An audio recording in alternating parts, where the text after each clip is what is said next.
Hello, everyone. It's Benicia Ponder from inspirationalauthors.com, and I am super excited to welcome you to our Divine Direction interview series. Woohoo! If you've been following along each day, we have been sharing a co-author from the Divine Direction Book Collaboration Project. And I am excited about bringing these authors to you because each of them has been so amazing. All of the co-authors in the Divine Direction book are amazing. And today is no different. I have Karen Robinson here with me today. And I want to introduce you to someone who is just absolutely phenomenal, someone who is impacting lives with the work that she is doing. And I'm going to let her tell you all about it. So, Karen, welcome to the Divine Direction Author Interview Series. Please tell our community a little bit about you and what you're up to. Sure. Well, first of all, thank you for having me on your show today. It's a pleasure being here. So, I am Karen Robinson. I am a licensed clinical social worker, but best known as a trauma recovery expert. And I offer coaching and mentorship to mostly women. I do have men on my caseload, but I mostly work with women recovering from some sort of trauma, whether that's child abuse, sexual assault, domestic violence, or toxic work environments. And so that's what my specialty is. That's really heavy. How do you do that? Because the first thing I think of when I think of being in a helping profession, when you are doing such important work, such vital work, how do you yourself um, just deal with that? Because how do you prevent from having a trauma of your own, so to speak? Right. A great question. So a couple of things is one, I am a survivor of trauma, Mhm. abuse. And so I knew from a personal connection with it, and I feel strongly in the mission and helping women heal. And I want to make a larger impact in the world by offering groups and support virtually so more women can get the help that they need. And so how I personally deal or go through the my own recovery as people are sharing such hard things is it's complicated a bit. So there's lots of strategies, but the thing that helps me the most now is like it's been 24 years. Uh, Mhm. and so I have my way of shaking things off. Um, a lot of times when you hear similar stories, it's almost like you're going to work, if your job to help students drive, like that just becomes rote. So a lot of times Right. the stories I hear is like it's not super triggering for me because I do it every day, all day. Um, Mhm. of course, there's always a story that I haven't heard yet that's especially hard to hear. And so for those days, I really think about my self care. Like, okay, what am I going to do after this call? Like, am I going to get up and shake off the energy? Am I going to hydrate more? Am I going to go for a little walk? So just be more mindful of my self care. Like my brain knows, like, oh, this is a harder, newer trauma that you're not used to hearing. And so what's your plan? And so that's kind of how I cope. I like that.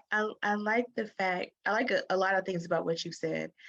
Definitely that you are serving from a place of experience and you have learned to thrive after experiencing some of the things that your clients are facing now. And so you are in a position of I know, not I'm not just sharing what's in the book, but I know what you're going through and I've been there. So I think that's amazing. And I also think what is really amazing is that you have over time, of course, I'm sure it didn't come overnight, but you've learned how to manage those things. Are those some of the same skills that you help your clients with? Yeah, definitely. There's some similarities. Um, with clients though, like because every client responds and heals differently. So there's a large repertoire of skills and action steps and self-care that we talk about. And it depends on the client. But one of the things that we do early, either in therapy or in my coaching, is we make what's called a self-care bag or a toolkit where they can physically put their favorite things in, carry it around with them, or have one at work, one at home. And it's things that can really soothe someone that's either like during their therapy sessions, if they're sharing, or if they've had a really crappy day and they feel triggered, Mhm. they pull out their essential oils, their weighted blanket, if it will fit in the bag. Um, and things that won't fit in the bag, I get them to write it down on a cue card, like go get my weighted blanket. Because when we're flooded with emotion, we can't think straight, you know. So when I in my self-care bag, which I've had now for a good 20 plus years, I have things like lip balm. I don't like my lips chapped when I'm upset. Um, Mhm. let me see, your favorite lotions, a stress ball, a list of your favorite movies. In my self-care bag, I have the movie Dirty Dancing on DVD. Okay, hold on. Dirty Dancing is my favorite movie of all time. So, okay, that would be in my self-care bag too. Go ahead. I apologize. In the olden days, like when I was the first therapist, like I have a cassette tape even in my self-care bag on Oh, wow. relaxation skills. Now I tell my clients like make your playlist from YouTube, so Mhm. relaxation skill, your favorite songs, your favorite movies, just what are little things you can do to start feeling better. And it might take one, two, three, four of those things before you really start to feel comforted or a little more safe. Mhm. I like that idea, and I could see that working for self-care in a number of different ways because while someone might not have gone through what you would consider a trauma, I think there are little traumas that add up in everyday life where we have these stresses, whether it's an illness or the loss of a loved one or people at the job are getting on your nerves, the summer you have your kids at home. Being able to have such a bag in your toolkit to be able to handle those things seems like a really good idea. I think I may want to get a stress bag, and I will definitely have. I don't know about having the DVD or anything, but I would definitely have Dirty Dancing in my stress stress bags. You can have it on an index card. Yeah, Yeah, go watch Dirty Dancing. Yes, yes. definitely a journal and a pen are good to add in there too. Yes. Yeah. And your favorite self-help books, your favorite divine direction book, that kind of thing. Yeah, of course. I love that. Yes, divine direction. I was talking to one of the co-authors today, and she says, "I'm reading through it a third time." I was like, "Well, great," but I do believe things like that. If you have Divine Direction is a great inspirational book filled with 22 amazing stories. But if you have other inspirational books and things like that, the Bible or spiritual books or a book of quotes. I can Mhm. see all those things as good ideas. So um, yeah, that is really cool. I had never thought about having. What made you come up with that? Is that just a tool that you just came up with, or something that you learned? I honestly don't know if I read about it somewheres back then. Like I've definitely read about it more recently. Mhm. Hmm. I don't know. I don't remember where I got Cool, it. cool. Yeah. Well, I think the great ideas we hear about them a couple of times and then we take them on and all those things. But I just was interested to see, like if that was a part of your training or anything of that nature. But in any case, I think it's a really good way for people to be able to um, over overcome just stresses and things. Um, so what other kind of tips and tools would you have? I know that you do you're licensed, you are certified, you've been doing this for a number of years. What other things are you seeing in this world today that people are living with, and what can they do to just continue to thrive and heal from those things? Mhm. Yeah, I'm remembering now that I the first time I had a self-care bag, I made it for myself because I was working for the military, Mm, and I was working with combat vets coming back out of Iraq and Afghanistan. wow. And it was new trauma for me. I had gotten used to interpersonal trauma, and that doesn't mean it's easy to hear. I'm not saying that.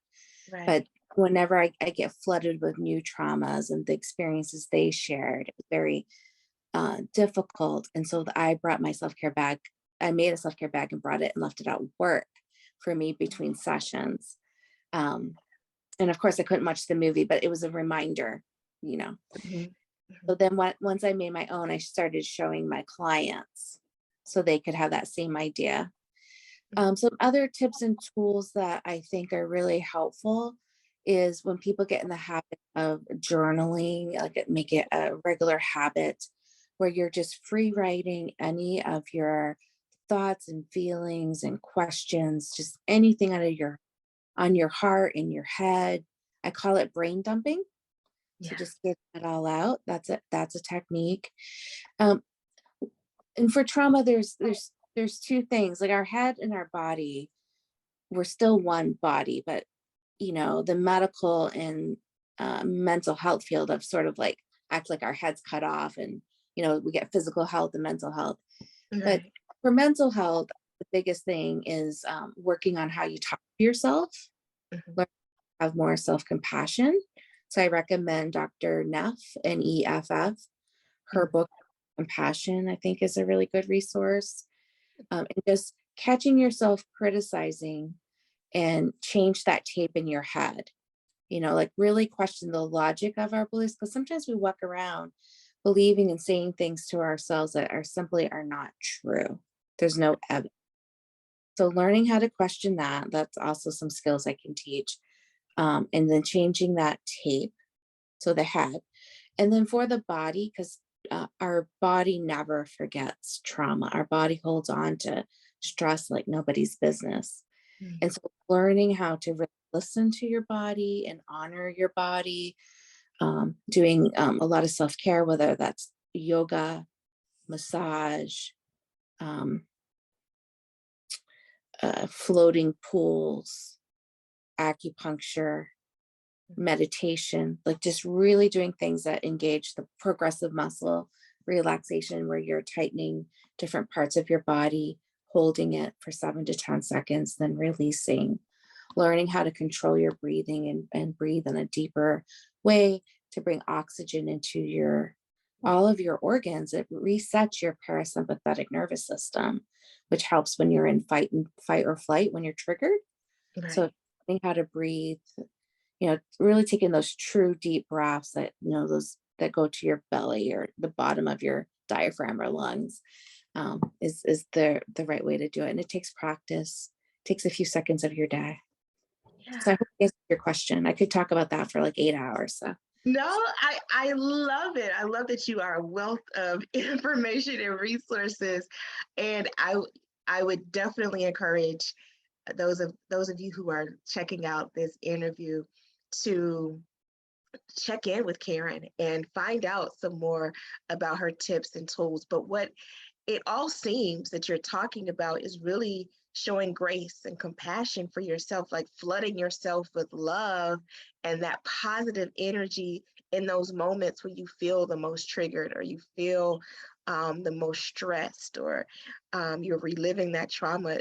It's like the journaling and the self-care bag, watching the movie, or putting on your lip balm, or whatever it is. It's just really taking care of you, like showing yourself just an abundance of love.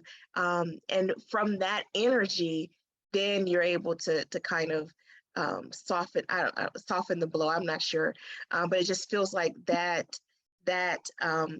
influx of love is just, it's what it is. You know, whatever the tool you use, it's really about loving on yourself and being kind and compassionate to yourself. Yeah. Well, and that's how God made us, right? Yeah.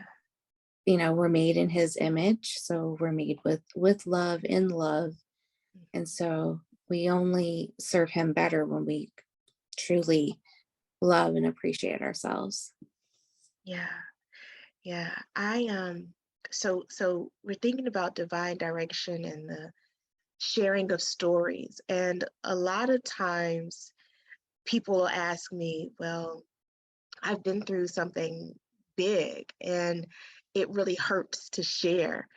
Um, what would you tell those people? When would they be ready? I usually tell people, like, if it's still causing you the trauma, then you might not be ready to share your story because you're reliving it. What advice would you give to someone who is in that place? They want to share their story, but it just continues to, even writing it hurts. Yeah. It's a really wonderful question. And I think if you asked a few different survivors and even therapists, you may get different answers, honestly.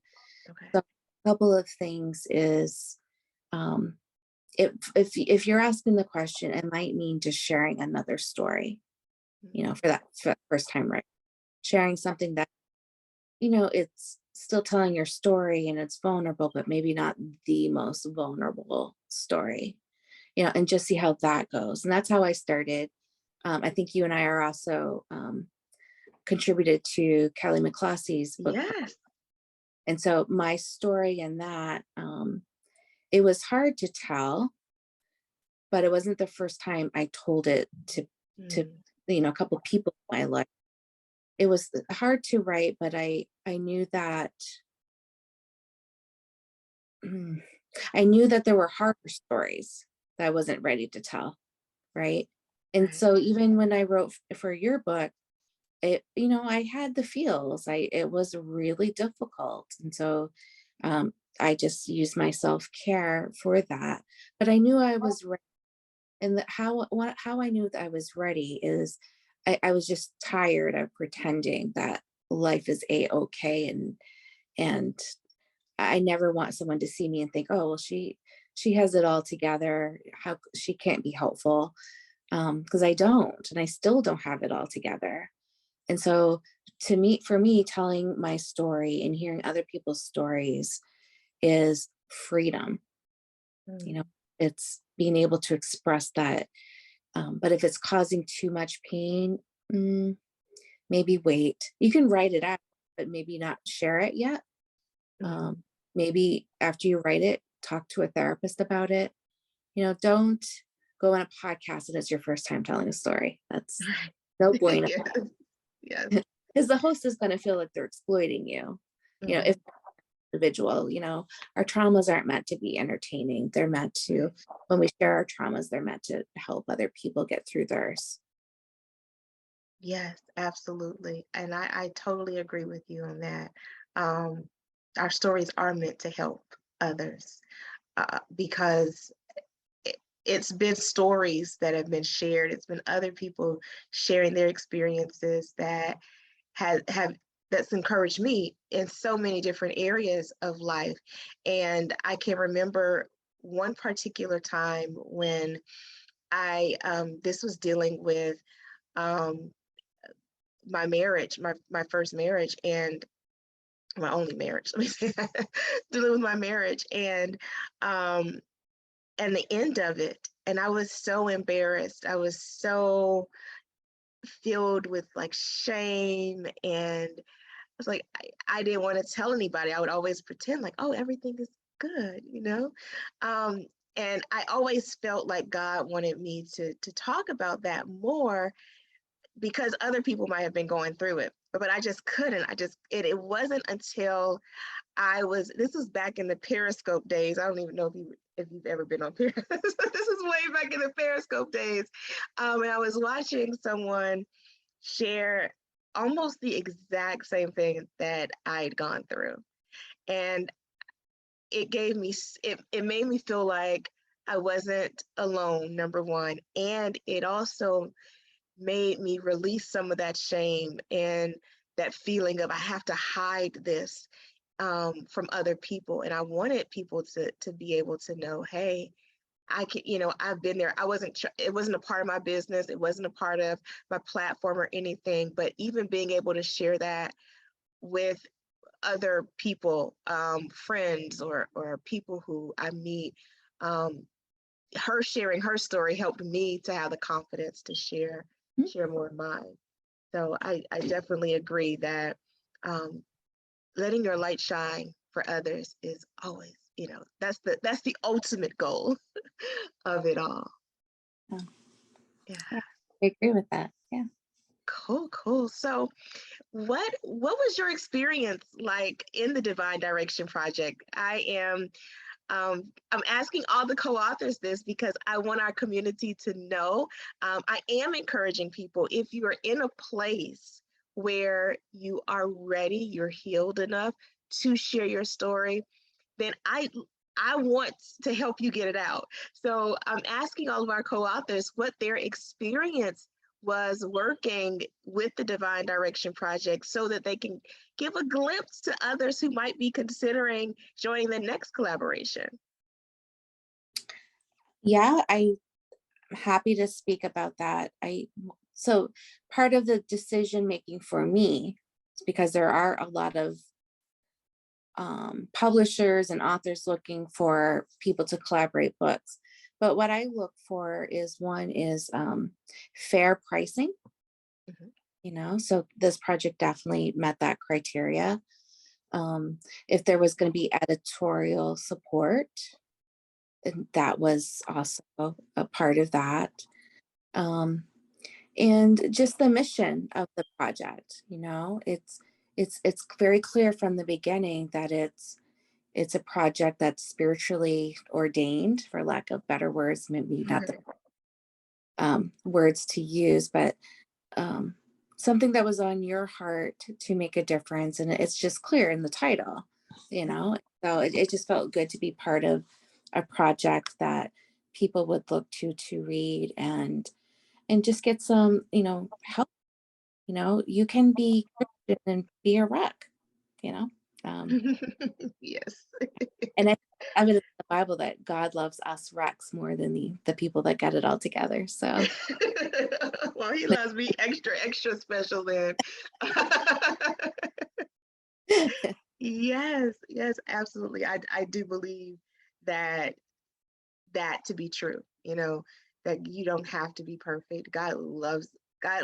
I think there's a scripture. I do not know where it is, but it says in my weakness, God's strength is that much stronger. And so whatever your level is, God's going to fill that gap. And so if you were very, very weak, you see more of his strength, right? So if you're messing up, you see a lot more of his grace. So I definitely believe that there's nothing that we can do that will ever take us out of that love and grace.